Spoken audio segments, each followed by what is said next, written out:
Hello everyone, and welcome back to the Sedona International Film Festival. I'm your host, Carol Kahn. We are coming to you live from the Sedona Performing Arts Center as well as Facebook Live, and we would like to thank our laundry list of sponsors for participating and for being a part of the Sedona International Film Festival. And I do want to say that I have been waiting and waiting and waiting for this interview. It's personal to me, but I'd like to introduce to you our filmmaker, Scott, with Eat Wheaties. Thank you so much. It's so nice to have you here. And we have something in common, or someone in common, and that person is David Phillips. Hey Dave, hope you're watching. Yes, and Dave, I haven't talked to Scott yet about what we need to do. I will at the end of this interview. Uh-oh. Yeah, you're in for it. But David said that you would be game, so okay. So I'm gonna have to hold you to that. So we'll talk about it as soon as we're done, the important part of the interview. I'll talk to you later, Dave, if it's no bueno. Well, anyway, it was great having David here a couple years ago for his other film that he was. So I'm missing. I know, David. we are too. The pandemic has cost us a lot, and I know Dave really was so excited to be here. To just, this is the first time we're seeing the film with an audience, and on that first screening, and it's everything that you want as a filmmaker, and to know that he was missing out on it was tough. I know. Well, tell us a little bit about the film. And this was your first foray into directing, is that correct? Yeah, this was the first. I wrote and produced before, but this is the first time I did all three, which was exciting and scary and fun. With this group of people, it just turned into the most amazing experience. The book I read years ago called The Locklear Letters by Michael Kahn was the source material for Wheaties.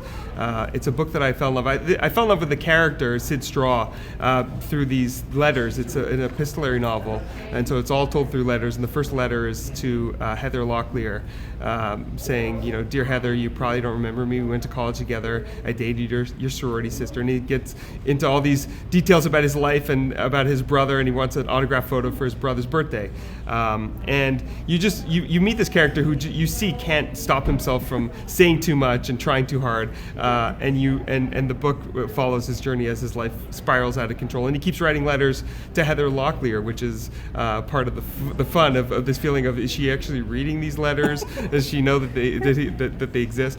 And so I read this book, loved it, and didn't quite know how to adapt it, to be honest, until about maybe 15 years later, when this feeling of being on social media and saying something that is misconstrued or misunderstood that can ruin people's lives, as well as this idea that through social media that we feel like celebrities are so much closer than they really are, and suddenly Sid's story felt like a film. Mm-hmm. Well, and also it's not Heather Locklear in the film; it's Elizabeth Banks that Tony Hale, who plays the character of Sid, knows. Yes. And claims to know, but he does. Right. Yeah, and that's part of the fun is like, does he actually know her, or does she actually remember him? We wanted to update this to a celebrity that felt like somebody who might really have known a guy like Sid and been friends with a guy like Sid in college. And I wanted someone who really went to college. So Elizabeth Banks was, the perfect celebrity for this story, and we were so grateful that she read the script and loved it and agreed to be a part of it, as well as the University of Pennsylvania, where she went to school. So it all worked out in the perfect way. So she really did go to school. She did. Yeah. That was awesome. Yeah. Do we have a trailer of the film? Okay, so let's take a look at the trailer and we'll talk some more about it. Okay, great. I feel bad because I brought you to a place that I feel comfortable with on our first date. First dates are always weird. My pits just sweat when I'm nervous. Feel my hands. Oh, your hands are sweaty. Do you want to stay over, or? I have to let my dogs out. Who let your dogs out? Do you want me to bark? No, you don't have to. For those of you who don't know me, I'm Sid, Tom's brother. You could yell at him all you want, much like his wife Janet does. He pushes my buttons. I idolized him. When you say it like that, it makes me feel bad for him. You are the co-chair. The Penn reunion, isn't that cool? All of our coordinating will be done on Facebook. You need to get on social media pronto. The whole world is online. Tell me about it. I even got my law degree online. Did I ever tell you that I was friends with someone famous in college? She's a pitch-perfect actress. You were friends with Elizabeth Banks? Yes! And she knows who you are. Yeah, I mean, I think she does. Dear Elizabeth, I just remembered something you used to do in college. You would wave and you would say, "Eat Wheaties!" Dear Elizabeth, random, but do you remember I was in that comedy improv troupe, Booty and the Whole Fish? Do you remember when we took intros? Eat Wheaties. Eat Wheaties. Eat Wheaties. Who's Sid Straw? He says he's a close acquaintance of Elizabeth Banks. There is no such thing. He's writing crazy posts on Elizabeth Banks' fan page. They went viral. What does that mean? It means a lot of people saw it. You have been fired from your job, removed from a volunteer position, and publicly mocked for your celebrity obsession. He also just moved in with his parents. I don't know if that was necessary. No. Stop trying so hard with everything. This is not about Elizabeth Banks. This is about me, confident about who I am and what I've become. I like your optimism.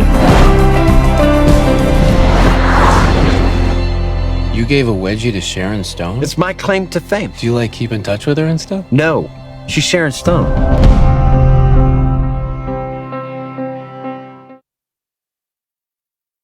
That is such a great film. I've loved it from beginning to end. Oh, thank and you. talk about your cast of characters, because you have some wonderful actors and actresses in there. Oh, I couldn't have been luckier to have had this group. I mean, every person we wanted, our first choice, said yes. It was unbelievable. I pretty much chose my favorite people from my favorite shows and movies. For even the smallest roles, I mean, Sarah Goldberg, who's exceptional in Barry, she plays Jeanne, Sid's assistant. Hayden Sito, who plays the agent's assistant, was in this movie Edge of 17, which I absolutely loved, and he's fantastic in so many other things. Come As You Are, he did this film. And Rizwan Manji and Sarah Chalk and Alan Tudyk and Lamorne Morris, and Paul Walter Hauser, obviously, was incredible. And Danielle Brooks playing Wendy the waitress. Getting these people to come even for a couple days was just the most amazing thing. As a director, it allowed me to know that things were going to be okay, no matter what, because these people they bring so much of a positive feeling when you see them on screen. Did you ever get starstruck with the group of people that you worked with, or were you pretty much just...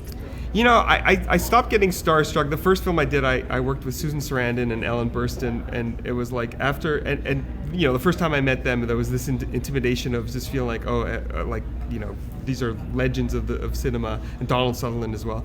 And I think, working in the trenches with them made me realize that everyone who gets to whatever level they get to is all about the work.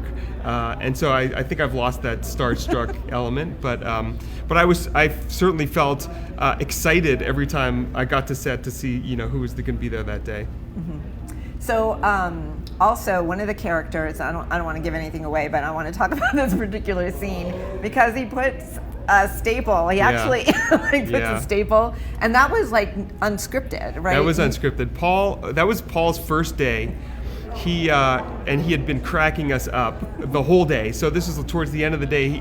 We got that scene which is a scene where they're going back to Sid's old boss to try and get some comeuppance for for Sid getting fired, and he said to me, when we get it, can I have an extra take? And at this point, I would have given him anything. I said, absolutely.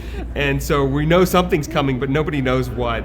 And he grabs the stapler and he's like, Derry, do you want me to do it? I'll do it. I'll put a staple through my hand. And I'm watching through the monitor and I'm biting my cheek not to laugh, not to ruin this take. And everyone else is. And Rizwan Manji, who's playing Sid's boss, is like, is he going to really do this? And you could see it, on screen. He's trying not to crack. And Tony is just Tony doesn't crack the whole. In fact, Tony, it's not in the film, but after he staples his hand, which he really did, Tony just takes the stapler and pulls it away from him in this moment of just pure comedic. I wish I could have found that way to keep that in, but it was something special. It was definitely a classic. And the other thing that's a classic that I love about the film is that you've managed to spell out in everybody's name. You highlighted all the letters and Eat Wheaties. Yes, I'm glad you noticed that. That was our post-production production supervisor and head of graphics, Tony Manalikakis. We did that together, and it was a touch that I think hopefully people like. I mean, credits can be boring, and that was to me that the orange imagery. We tried to have it throughout the film. Sid's apartment's got a lot of orange. The Wheaties box obviously is present. We tried to bring that feel of brightness into the film, because it's got a lot of darkness as well, and some low moments for a character. So anything that can make us feel like a Wheaties ownership feeling. Yeah. It was awesome. So I really loved the film. So before we close out, how can people find out about the film, and where will they be able to see it here in Sedona? It's got another screening on Friday at the Enchantment Theater, I believe, Friday morning at 10 a.m. And then we're on demand right now on iTunes, Amazon for rent, as well as all digital platforms, Comcast and cable. Awesome. Yeah. Awesome.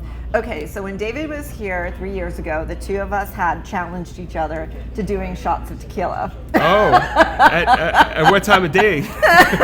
It was at a party, yeah. And so the party is actually happening Friday night at Okay. Steakhouse 89. So David and I actually did that. So if you look on David's page, I think, or even on my Facebook page, you will find, because for every year, so I think it's been 3 years already, every year that photo, or those groups of photos of us doing shots, it's hilarious, but comes up every single year. So we kind of message each other. Friday night. Okay, I'll so never I'm taking Dave's place. Is that what's going on? Yeah, Okay, see, I can do tequila shots. Is there any brand of tequila specifically? Well, I like Casamigos, so that sounds good to me. I'm in. But you're not supposed to just chug that one. Right. Do a shot of it. We'll enjoy it. Well, we have to do it together because David's not here. Right. In honor of Dave, absolutely. Right. I'm in. Count me in. All right. See, yay. So, David, we miss you. We love you. We wish you were here, but thank you for Scott. So I'm so glad that you're here with us. And thanks for having us. This is a pleasure to be able to see this film with a crowd and a real audience. It's really what all of us filmmakers aspire to. So thanks for being in person and opening up at just the right time. Awesome. And everybody, don't forget, Eat Wheaties. Eat Wheaties. And we'll be back with more from the Sedona International Film Festival after this.